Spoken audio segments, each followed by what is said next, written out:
ముస్లింల పట్ల కూటమి ప్రభుత్వం నిర్లక్ష్యంగా వ్యవహరిస్తోందని వైఎస్ఆర్సీపీ మైనారిటీ కార్పొరేటర్లు మండిపడ్డారు. రంజాన్ దగ్గర పడుతున్న ఈద్గాలను మరమ్మతులు చేయలేదంటూ మున్సిపల్ అధికారులపై ఆగ్రహం వ్యక్తం చేశారు. ఈద్గాలకు మౌలిక సదుపాయాలు కల్పించేందుకు సరైన నిధులు కేటాయించలేదన్నారు. వైఎస్ జగన్ ప్రభుత్వంలో కర్నూలులో ప్రతి ఈద్గాను అభివృద్ధి చేసి మౌలిక సదుపాయాలు కల్పించారని గుర్తు చేశారు. కూటమి ప్రభుత్వం నిర్లక్ష్యంగా వ్యవహరించడంపై కౌన్సిల్ సమావేశంలో ప్రశ్నిస్తామన్నారు కార్పొరేటర్లు.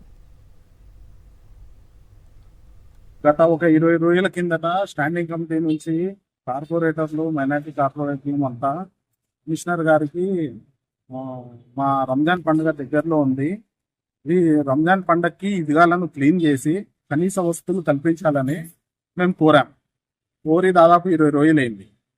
ఇప్పుడు దాకా అది అరకొర డబ్బులు ఇచ్చి కొత్త ఈద్గాకి ఒక 40,000, పాత ఈద్గాకి ఒక 2 లక్షలు కేటాయించి మిగతా 2 ఈద్గాలకి, సోలాపూర్లో ఉన్న ఒక ఈద్గాకి, మళ్ళా గడ్డలో ఉన్న ఒక ఈద్గాకి దానికైతే ఇంకా ₹1 కూడా ఖర్చు చేయలేదు. అది ఎందుకు అని ఈరోజు మధ్యాహ్నం పోయి అడిగాను.